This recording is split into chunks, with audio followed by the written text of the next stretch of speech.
संगवारी मन आप मन के बीच में दोहा रखत हूँ, तो आप मन हाँ ये दोहा ध्यान से सुनो और जाने की कोशिश करो कि घासीदास बाबा जी है इस संसार में 3 गुरु बताए और 3 गुरु के महत्व बताए। तो ये 3 गुरु मैंने आप मन के बीच में दोहा के लिए रखत हूँ, ठीक है।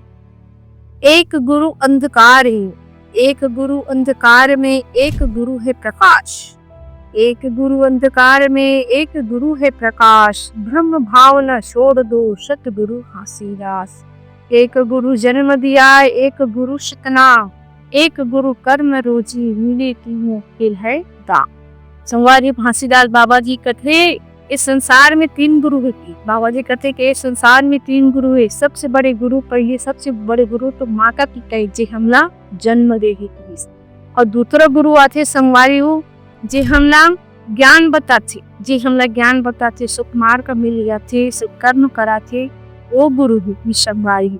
और ये गुरु है जेल गुरु है हमला रोजी रोटी के लिए हमला ज्ञान बताते, और ज्ञान बता के संगवारी वो ज्ञान के माध्यम से हम अच्छा व्यवहार से हम रोजी रोटी कमाकर।